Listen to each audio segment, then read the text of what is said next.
નમસ્કાર વિદ્યાર્થી મિત્રો, લાસ્ટ લેક્ચરમાં આપણે અર્ધાયુ વિશેની ચર્ચા કરેલી. ફરી એક વખત આપણે અર્ધાયુ કોને કહેવાય એની ડિટેલમાં હજી એક વખત માહિતી મેળવી લઈએ, જેથી કરીને તમને અહીંથી જે આગળના સમીકરણ છે કે અર્ધાયુ માટે અગત્યના મુદ્દાઓ જણાવો એ પણ તમને ખબર પડી જશે. તો વિદ્યાર્થી મિત્રો, અર્ધાયુ એટલે શું કે જે સમયગાળામાં ન્યુક્લિયસની સંખ્યા પ્રારંભિક ન્યુક્લિયસની સંખ્યાના અડધા મૂલ્યની થાય એવા સમયગાળાને તે તત્વનો અર્ધાયુ તરીકે ઓળખવામાં આવે છે. તો અર્ધાયુને ટોર્ક 1/2 વડે તમે દર્શાવી શકો છો. હજી એક વખત બોલું છું, જે સમયગાળામાં ન્યુક્લિયસની સંખ્યા એ પ્રારંભિક ન્યુક્લિયસની સંખ્યાના અડધા મૂલ્યની થઈ જાય તે સમયગાળાને આપેલા તત્વનો અર્ધાયુ કહે છે. બરાબર? તો આ હતું એ તમારું અર્ધાયુની વ્યાખ્યા હતી. બરાબર? હવે અર્ધાયુને ટોર્ક 1/2 વડે દર્શાવવામાં આવે. તમે આના પહેલાના લેક્ચરમાં રેડિયોએક્ટિવ તત્વ માટેના ચરઘાતાંકીય નિયમ વિશેની સમજૂતી તમે જોઈ ગયા છો. તો રેડિયોએક્ટિવ તત્વનો ચરઘાતાંકીય નિયમ શું સૂચવે છે? તો કે n બરાબર n0 e λt. આ હતો રેડિયોએક્ટિવ તત્વનો ચરઘાતાંકીય નિયમ. તો આપણી વ્યાખ્યા અનુસાર શરત આવી બને કે ન્યુક્લિયસની સંખ્યા પ્રારંભિક ન્યુક્લિયસની સંખ્યા કરતા અડધા મૂલ્યની બને છે. તો n બરાબર n0 divided by 2. n0 divided by 2. n0 e λt. n0 cancel થઈ જાય. વચ્ચે શું અહીંયા 1/2 બરાબર e λt 1/2. આને તમે છેદમાં લઈ જાઓ એટલે માઈનસ ની પ્લસ ઘાત થઈ જશે. વ્યસ્ત પ્રમાણ લો તો વ્યસ્ત પ્રમાણ લઈએ તો 2 બરાબર e λt. બંને બાજુ અહીંયા e બેઝ દૂર કરવો છે તો બંને બાજુ આપણે નેચરલ લોગ લઈએ. યાદ રાખો, e બેઝ ને દૂર કરવા માટે તમારે નેચરલ લોગ લેવો પડે. તો અહીં બંને બાજુ આપણે નેચરલ લોગ લઈશું. નેચરલ લોગ 2 બરાબર નેચરલ લોગ e λt. નિયમ આવો છે લોગનો કે નેચરલ લોગ x n ઘાત હોય, n ઘાત ક્યાં આવી જાય આગળ, n natural log x. Natural log 2 બરાબર lambda t natural log e. Natural log e બરાબર શું થાય તો કે 1 થાય. નેચરલ લોગ 2 બરાબર લેમ્ડા t, આની જગ્યાએ આપણે 1 મૂકી દઈએ. તો નેચરલ લોગ 2 બરાબર લેમ્ડા t વધશે. નેચરલ લોગ માંથી તમારે લોગમાં જવા માટે 2.303 વડે ગુણવું પડે. તો આ નેચરલ લોગ છે એને આપણે દૂર કરીશું. 2.303 log 2 બરાબર લેમ્ડા t. log 2 તમે log ટેબલમાં જોશો, મેં શીખવાડેલું છે, 0.3010 આવશે. આ બંનેનો ગુણાકાર કરો 0.693 બરાબર લેમ્ડા t.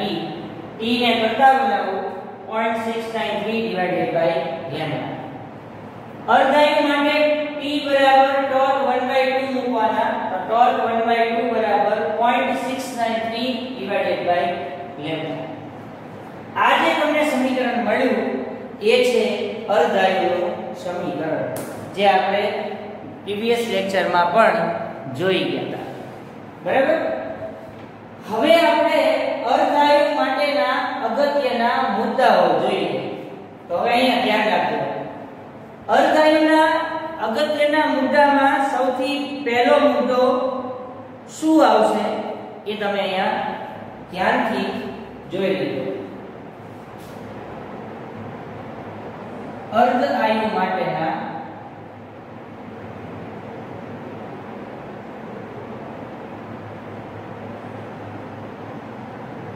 અગત્યના મુદ્દાઓ, અર્ધાયુ માટેના અગત્યના મુદ્દાઓ. એમાં સૌથી પહેલો મુદ્દો આવે જુદા જુદા રેડિયોએક્ટિવ તત્વના અર્ધાયુ જુદા જુદા હોય છે. બરાબર, રેડિયોએક્ટિવ તત્વના અર્ધાયુના મૂલ્ય જુદા જુદા હોય છે.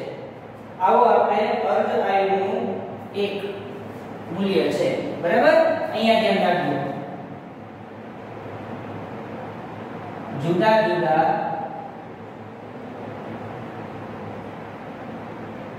અર્ધાયુના મૂલ્ય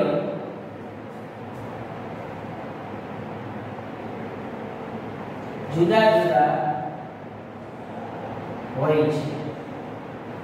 તેનું મૂલ્ય 10⁻⁷ સેકન્ડ થી 10⁻10 વર્ષ સુધીના ગાળામાં મળે છે. તેનું મૂલ્ય 10⁻⁷ સેકન્ડ થી 10⁻10 વર્ષ સુધીના ગાળામાં મળે છે. આપેલો મુદ્દો. હવે જો કોઈ તત્વના અર્ધાયુ 10 વર્ષ હોય તો 20 વર્ષે એના ન્યુક્લિયસની સંખ્યા કેટલી થઈ જાય? અડધી થઈ જાય. 30 વર્ષે અડધાની અડધી થાય. 40 વર્ષે અડધાની અડધી થાય.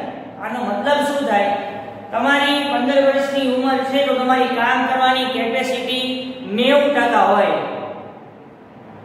બરાબર, પછી માની લો કે 30 વર્ષ થાય તો તમારી કેપેસિટી 90% ન રહે. કેટલી થઈ જાય? તો 70% થઈ જાય. 45 વર્ષના તમે થાઓ તો તમારી કેપેસિટી 50% ની થઈ જાય. તો તમારું જેમ જેમ ઉંમર વધતું જાય છે તેમ તેમ તમારી કામ કરવાની કેપેસિટીમાં ઘટાડો નોંધાતો જાય છે. તો એવી રીતે જો કોઈ તત્વનો અર્ધાયુ 10 વર્ષ હોય તો 20 વર્ષે આપેલા તત્વની ન્યુક્લિયસની સંખ્યા અડધી થઈ જાય છે. બીજું મોટો એ લખી છે, જો કોઈ તત્વનો અર્ધાયુ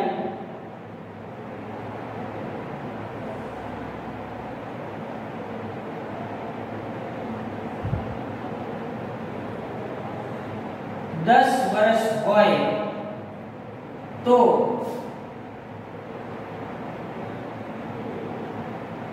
20 વર્ષના અંતે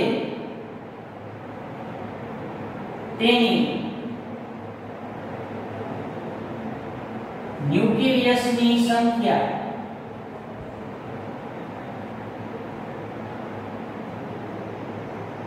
અડધી થઈ જાય છે.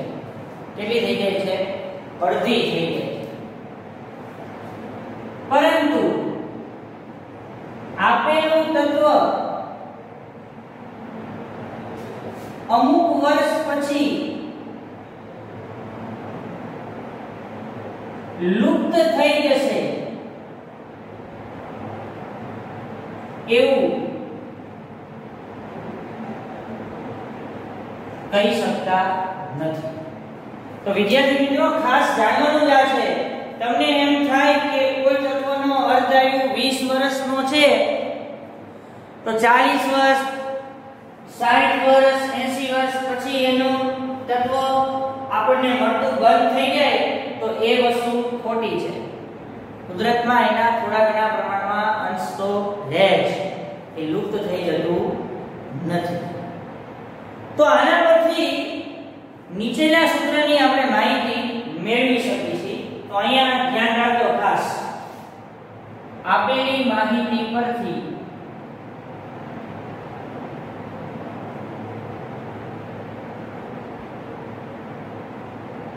નીચેના સમીકરણની માહિતી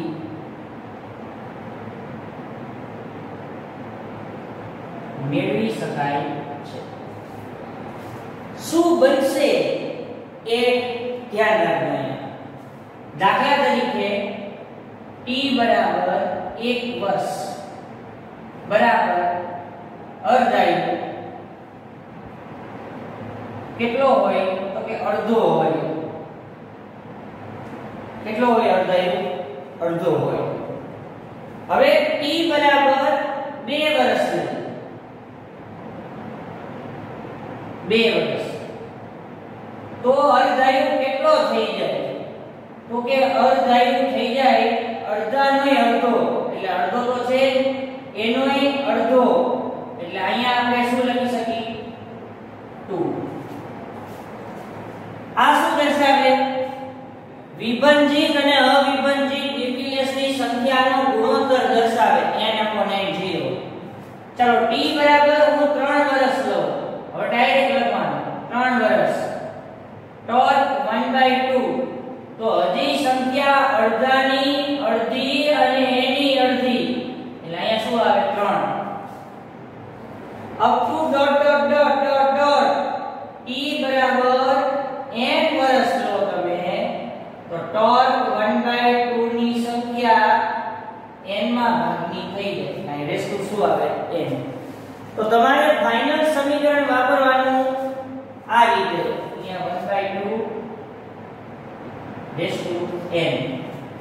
તો સૂત્ર તમે શું વાપરશો? n ના છેદમાં n0 રેશિયો 1/2 રેશિયો n. જ્યાં n બરાબર આપેલો સમયગાળો છેદમાં અર્ધાયુ. જ્યાં n બરાબર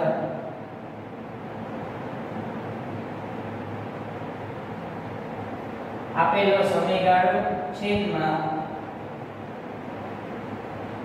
અર્ધાયુ.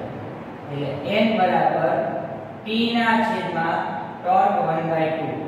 યાદ રાખો કે સમયગાળો અને અર્ધાયુ આ બંને સેકન્ડમાં, વર્ષમાં, કલાકમાં હોઈ શકે, પણ બંનેનું કિંમત જે છે, વેલ્યુએશન જે છે એ અલગ અલગ છે.